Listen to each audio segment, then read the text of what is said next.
அனைவருக்கும் வணக்கம். சொல்ல நிறைய இருக்கு, ஆனால் தந்திருக்கிறது 15 நிமிஷம். டெல்லியிலேருந்து வந்தவரை 5 நிமிஷம் பேசினா உள்ளூருக்கார அதிகம் பேசக்கூடாது. ஆனால் அவங்க 2 பேரும் பேசுகிறத கேட்டோம். Tamil Nadu agriculture university and ICR மனசுக்கு ரொம்ப தெம்பாக இருக்கு. நல்லா சொன்னாங்க. மேலும் இந்த குடிசாவை பாராட்டணும். அது நண்பர் திரு ஜெகநாதன் அவர்களை ரொம்ப பாராட்டணும். ஏன்னா குடிசாவை கண்டுபிடிச்சது அவர், இந்த இன்டெக்ஸை கண்டுபிடிச்சது இவர். இப்போ 23 ஆண்டுகளாக தொடர்ந்து செஞ்சிட்ருக்குறாங்க. விவசாயத்தில் இருக்கிற எங்களுக்கே விவசாயத்தில் நம்பிக்கை போயிடுது.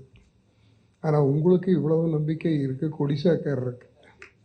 இந்த கூட்டத்தில் எத்தனை பேர் விவசாயம் பண்ணுறீங்க? கை தூக்கு. ஏதோ இங்கே ஒன்று அங்கே ஒன்று. அதனால தான் எனக்கு ஃபோன் பண்ணி வேஷ்டி கட்டிட்டு வாங்க. நான் சொன்னேன், நான் பொதுவாகவே வேஷ்டி கட்டிகிட்டு இருக்கிற ஆள் தான். நீங்கள் உள்ள விட மாட்டீங்களேங்கிறக்காகத்தான் பேண்ட் போட்டு வர்றோம். இன்றைக்கி நீங்கள் எல்லோரும் வேஷ்டி கட்டிட்டு வந்திருக்கிறீங்க. ஏதோ வேஷ்டி வியாபாரம் பண்ணுற கம்பெனிக்காரருக்கு ஒரு நல்ல விளம்பரம். அவர் என் நண்பர் தான். மொத்தத்தில் இன்றைக்கி விவசாயம் எப்படி இருக்குதுன்னு நான் சொல்லி தெரிய வேண்டியதில்லை. தொடர்ந்து விவசாயத்தில் இருப்பதே ஒரு சாதனை. விவசாயம் செஞ்சால் பொண்ணு கிடைக்கலைங்கிறாங்க. அவர் ஐயா, நீங்கள் விவசாயத்தில் இருக்கிறீங்களா இளைஞர்? அவர் are you in farming? Thank God. பொண்ணு கிடைக்காது. ஒரு சினிமா வந்தது, எதுக்கோ மரியாதைன்னு. என்ன எது படப்பேர் என்ன? காதலுக்கு மரியாதைன்னு ஒரு படம் வந்தது. நான் MS சுவாமிநாதன் கிட்ட சொன்னேன், விவசாயத்துக்கு மரியாதைன்னு வரணும். இன்றைக்கி விவசாயத்தில் இருந்தால் மரியாதை இல்லை. அதுக்கிடையில் பாருங்கள், பெரிய ஒரு ஆர்கானிக் ஃபார்மிங்னு பிரமாதமாக பண்ணிகிட்ருக்காங்க. ஒரு பக்கம் நொந்துக்கிறோம், agriculture is no more profitable. It is not worth living in villages and getting involved in agriculture. Let us move away. இதுதான் எல்லாரும் நினைக்கிறது. இல்லாட்டி இங்கே வந்து நல்லா சம்பாரித்து தொழில் பண்ணி பேருக்கு ஒரு 15-20 ஏக்கரை ரிசார்ட் மாதிரி வச்சுட்டு அப்பப்போ போயிட்டு வர்றது. அப்படி இருக்கிற நிலைமையில் நம்ம தமிழ்நாடு அக்ரிகல்ச்சர் யூனிவர்சிட்டி ரெஜிஸ்ட்ரார் சொன்னார் கேட்டிங்களா, when we were 30 crore population, even if there's one famine, there used to be starvation death. Inniki when we are 1.4 billion, we are able to meet the situation and we have exportable surplus. அந்த அளவுக்கு தேசம் வளர்ந்து. இது எப்படி சாத்தியமாச்சு? அவங்க நாம் எல்லாருமா சேர்ந்து பண்ணித்தான் இது சாத்தியமாச்சு. இத்தனைக்கு மேலே இந்த கொடிசா 600 stalls இல்லைங்க, 600 stalls, and they expect almost 2 lakh farmers to visit this Intex, not only from Tamil Nadu, other neighboring states of South India, perhaps whole of the nation. And I understand this is the biggest such event happening in India today. பெருசாக கைதட்டணும்.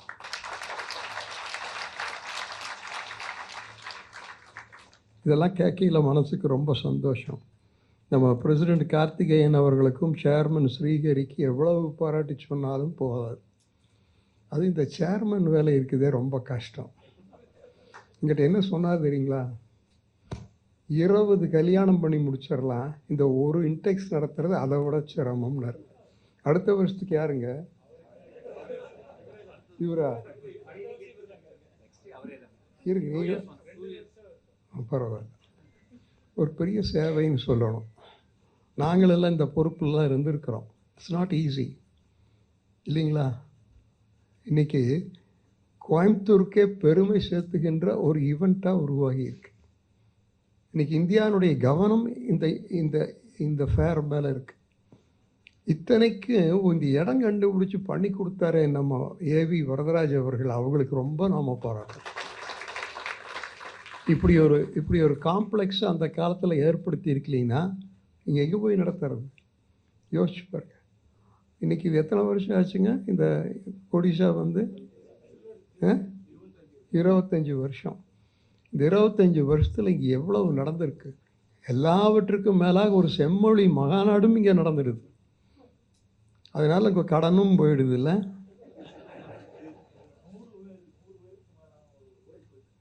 ஊரு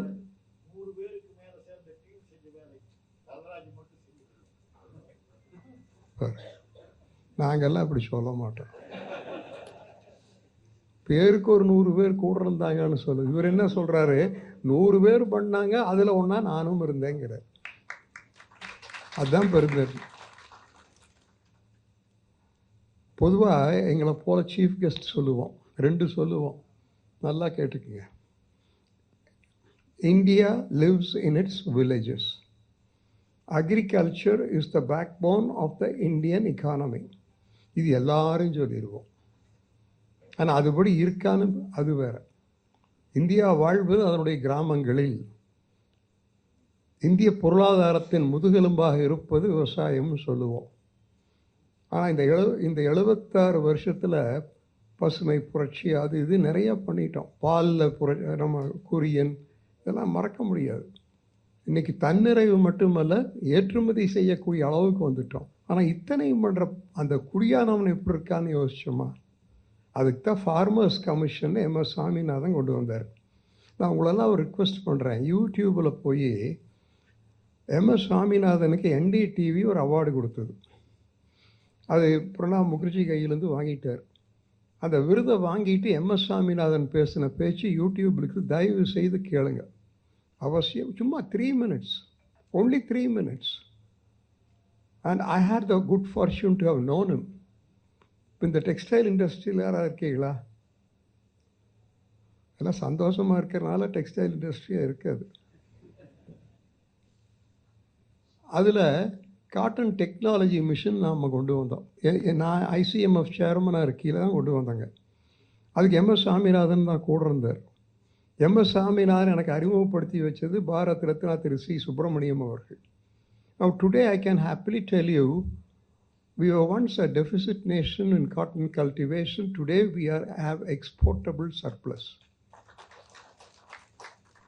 அதுக்கு green revolution எடுத்துக்கங்க. C. Subramaniam, MS Swaminathan, Sivaraman, இந்த 3 Sன்னு சொல்லுவாங்க. அப்படி இருந்த ஒரு காலம் இவ்வளோ பெரிய மாற்றத்தை வந்திருக்கு. பட் எல்லாத்துக்கும் ஒரு வருத்தம் என்னென்னா, இத்தனைக்கு காரணமாக இருந்த அந்த விவசாயி ஹாப்பியாக இல்லை. நம்ம தமிழ்நாடு அக்ரிகல்ச்சர் யூனிவர்சிட்டிக்கார்ட்டு நான் சொல்லுவேன், அந்த ஃபார்மர்ஸ் கமிஷனில் என்னை ஒரு மெம்பராக இருக்க சொல்லி MS சாமிநாதன் ரிக்வெஸ்ட் பண்ணார். பட் அப்போ என்னால் முடியல.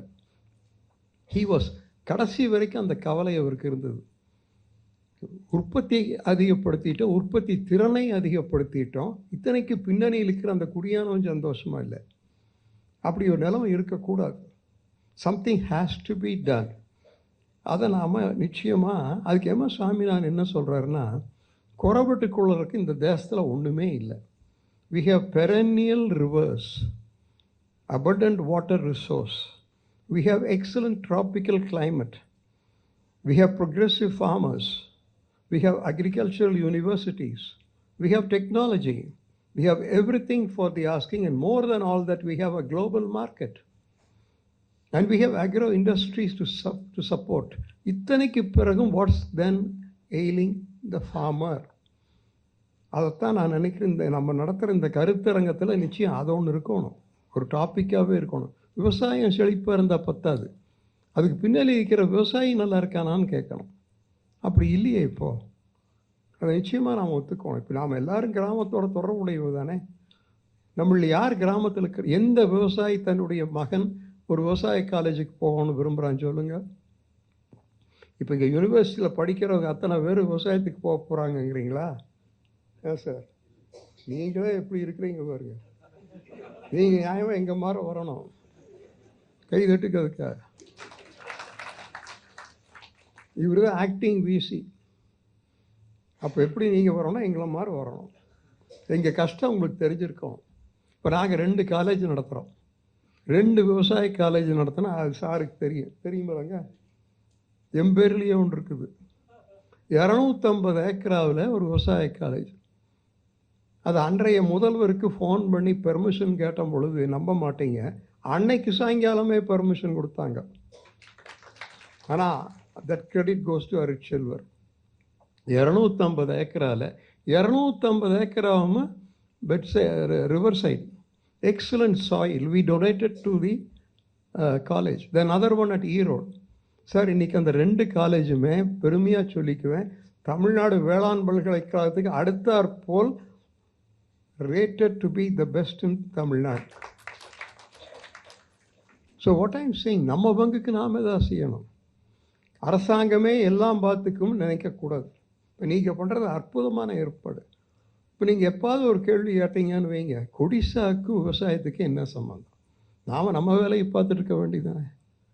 இது மற்றவங்க விடணும். இது வரைக்கும் விவசாயத்துக்காக பண்ணுறதுனா ஒரு பச்சை துண்டை போடணும், ஒரு மறியல் பண்ணணும், ஒரு போராட்டம். உங்களுக்கு ஒன்று தெரியுமா, விவசாய போராட்டத்தில் கலந்துட்டு கிருஷ்ணசாமி கவுண்டரும் நான் ஜெயிலுக்கு போனோம். நான் தியாகி சார். இங்கே நான் வந்து நின்று பேசுறதுக்கு அனைத்து தகுதியும் எனக்கு உண்டு. I participated in the farmers' agitation and courted imprisonment and was in jail. So I have every right to be here, but I am not happy. சந்தோஷமா இல்லை. விவசாயத்தை நோக்கி தேசம் போகணும், இப்போ போகல. அது பண்டிட் ஜவஹர்லால் நேரு சொன்னார், everything can wait but not agriculture. எல்லாம் காத்திருக்கட்டும், விவசாயம் காத்திருக்கக்கூடாதுன்னார். சர்தார் வல்லபாய் பட்டேல் என்ன சொன்னார் தெரியுங்களா? What is the culture of India? என்ன சொல்லியிருப்பார் நினைக்கிறீங்க? அக்ரிகல்ச்சர்னர். இந்த நாட்டின் கலாச்சாரமே விவசாயம். விவசாயத்தை பின்னி பிணைந்தது தான் நம்முடைய பாரத கலாச்சாரம். அதுக்கெல்லாம் இன்றைக்கி இருக்கிற நிலைமை என்ன? இத்தனைக்கு இடையில் இப்படிப்பட்ட ஒரு அழகான ஏற்பாட்டை செய்து 600 stalls I believe, and you are expecting close to 2 lakh visitors. இந்த வருஷம் கூட்டம் அதிகம். இப்போது நம்ம இவர் கார்த்திகேயன் சொல்லிட்டு இருந்தார் என்கிட்ட, போலீஸ்க்கு என்ன பிரச்சனைனா உங்களுக்கு எப்படி பந்தோபஸ்து தர்றது எங்களுக்கு தெரியல. ஏனுங்க சொன்னீங்கல்ல, இது ஒரு ரொம்ப மனசுக்கு ஆறுதலாக இருக்குது. நான் இன்னொரு முறை இந்த இதுக்கு என்னை கூப்பிட்டு நான் வந்தேன். அப்போ யார் பிரசிடென்ட்? நீங்கள் பிரசிடெண்ட்டாக இருந்தீங்களா? நீங்கள் சேம்பர் பிரசிடெண்ட்டாக இருந்தீங்கல்ல? யாரோ ஒருத்தர். ஆமாம், ஏன் சார் ஞாபகம் இருக்கலைங்க? நாமெல்லாம் வந்தோமல்ல. வனிதா மோகன் சேம்பர் பிரசிடெண்ட்டாக இருக்கையில் என்னை அழைச்சி நான் வந்தேன். அப்போது நான் இதெல்லாம் தான் சொன்னேன். ஆகவே விவசாயத்தையே நம்பி இருக்கின்ற ஒரு தேசம் இன்றைக்கி எந்த அளவுக்கு இந்த 76 ஆண்டுகளில் விவசாயம் உற்பத்தி அதிகமாக இருக்குலாம் சொன்னாங்க. ஆனால் இத்தனைக்கும் பின்னணியில் இருக்கிற அந்த விவசாயி சந்தோஷமாக இல்லைங்கிறது தான் மனசுக்கு வருத்தமாக இருக்குது. டாக்டர் மன்மோகன் சிங் ஒரு முறை 2 நாள் எனக்கு ரொம்ப நெருக்கம். 2 நாள் நான் கூப்பிட்டு கோயம்புத்தூரில் வந்து எங்கள் கூட இருந்தார். அப்போது ஒரு பாயிண்ட் சொன்னார். 1991 when we brought in economic reforms, we made a mistake. The emphasis was more on industry and cities. We neglected the village and the farming community. Doctor மன்மோகன் சிங் சொன்னார்.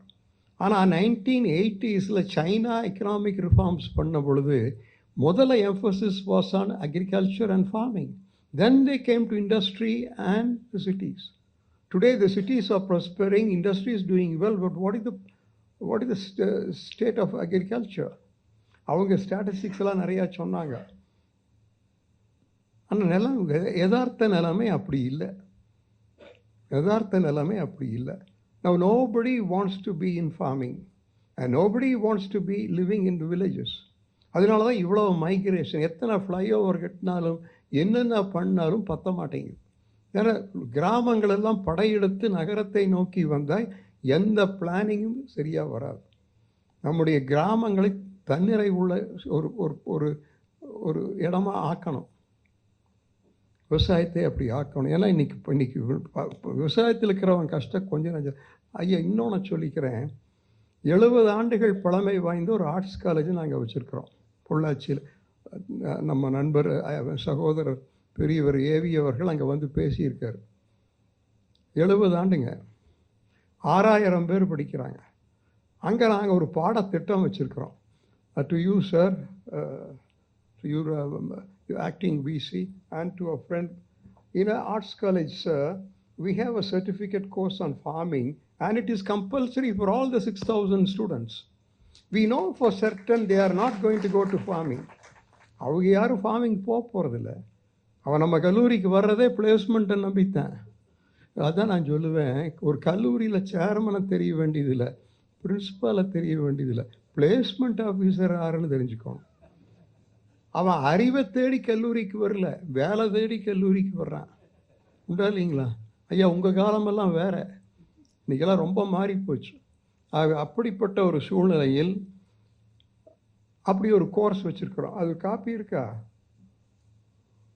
ஒன்று காட்டுவோம், கொஞ்சம் பேர்த்துக்கு கொடுக்கலாம். அண்ட் இது என்ன வேடிக்கைன்னா, மாணவர்கள் விரும்பி படிக்கிறாங்க.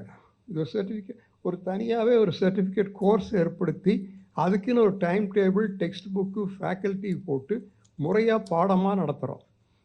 இன்னொன்று நடத்துகிறோம், மனையியல் மகத்துவம், அனதர் சர்டிஃபிகேட் கோர்ஸ். இப்போ சார் அந்த காலேஜுக்கு A++ ரேட்டிங் கொடுத்துருக்குறாங்க. A++ தான் highest rating an arts college can aspire for. And there are only few all over India to have got it and ours is one. என்ன சொல்ல வர்றேன்னா, அந்த டெல்லியிலேருந்து வந்த அந்த கமிஷன் இந்த 2 கோர்ஸை தெரிஞ்சுட்டு 3வது ஒரு கோர்ஸ் வச்சுருக்கிறோம், டிபார்ட்மெண்ட் ஆஃப் ஹியூமன் எக்ஸலன்ஸ். சுவாமி விவேகானந்தர், வேதாத்ரி மகரிஷி போன்ற மாபெரும் மேதைகள், மகான்கள் சொன்ன கருத்துக்களை மாணவர்களுக்கு சொல்கிறோம். பாரத கலாச்சாரம்னா என்ன? இந்த நாட்டுக்கு இணையான ஒரு தேசமும் கிடையாது, இந்த நாட்டுக்கு இணையான ஒரு கலாச்சாரமும் கிடையாது. இன்றைய மாணவனுக்கு ஒன்றும் தெரியாது. In this course of human excellence, we integrate the body, mind and spirit and make him into a holistic human being, by virtue of which he will emerge as an enlightened citizen who will go to address the gigantic task of nation building. இதை 3 வச்சுருக்கிறதுனால நம்புங்க, அவங்க வந்து பார்த்தாங்க, ஏராளமான 35 ஏக்கரார ஏராளமான கட்டடங்கள், அது இது, லேபு, லைப்ரரி, ஒன்றை பற்றி அவன் பேசலை. இந்த 3 கோர்ஸை மட்டும் நோட் பண்ணிட்டு போனால் A++ வந்தது. இப்போ யாராவது ஆர்ட்ஸ் காலேஜ் நடத்துகிறவங்க இருக்கிறீங்களா? இல்லை. எதுக்கு சொல்கிறேன்னா, this is what is needed today. ஒவ்வொரு இளைஞனுக்கும் இந்த தேசத்தை நாம் அறிமுகப்படுத்தணும். பாரத கலாச்சாரம்னா என்ன, பாரத தேசம்னா என்ன, இந்த நாகரீகம்னா என்ன, ஒருத்தனுக்கு ஒன்றும் தெரியல. அவன் கவனம் பூரா வேற எங்கேயோ இருக்கு. இதெல்லாம் இந்த சந்தர்ப்பத்தில் சொல்கிறேன். எனக்கு தந்த 15 மணித்துளிகள் முடிஞ்சுது. நீங்கள் கவனிச்சிங்களோ இல்லையோ, நான் கவனிச்சுட்டு இருக்கிறேன். ஏன்னா நம்மளை நம்பி கூப்பிட்டுருக்குறாங்க. வந்ததுக்கப்புறம் 3 தடவை 2 பேரும் சொல்லிட்டாங்க, 1 மணி நேரத்தில் நாம் அங்கே போகணுங்க, போய் இனாகிரேட். அப்படின்னா என்ன சாடையாக சொல்கிறாங்கன்னா, கொஞ்சம் ஒத்துழைச்சி குறைச்சலாக பேசி வந்து உட்காந்து, இப்போ என்னங்கிறாங்க, இங்கேயே உட்காந்துக்குங்க, நான் சொன்னேன், உட்காந்துட்டு பேசுனா விவசாயம் படுத்துறேன், நின்றுட்டு பேசினா அவாது விவசாயம் எழுந்து நிற்கட்டும்னு சொல்லி பேசி இவ்வளோ நல்ல வாய்ப்பை தந்ததற்கு உங்கள் அத்தனை பேர்த்துக்கு என்னுடைய அங்கே கொடுத்துடலாம், எல்லாத்துக்கும் நம்முடைய நன்றிகளை தெரிவித்து கொண்டு, இது வெள்ளி விழா இன்னும் 2 வருஷத்தில் வருங்களா? இல்லைங்க, அதான் நடத்தலையே, இந்த கோவிட்னால முடியல. அதான் சார் 2 வருஷம் கழிச்சு 2 வருஷம் கழிச்சு வரும் பொழுது பாரத பிரதமர் வந்து துவக்கி வைக்கணும்.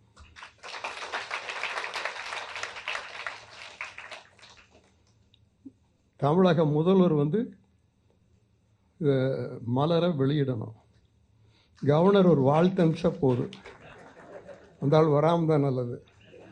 ஆகவே அனைவருக்கும் என்னுடைய நன்றியை சொல்லி, பெரிய நிகழ்ச்சி என்ன தகுதி பார்த்து ஐயா என்னை கூப்பிட்டீங்க? ஒரு தகுதியும் இல்லையே. அது சரி, அது கொஞ்சம் அப்படித்தான். என்னங்க என்னங்க பார்த்தீங்களா சார், சத்தமாக சொல்லுங்க. அக்ரிகல்ச்சருக்காக ஜெயிலுக்கு போயிருக்கீங்கிறாரு.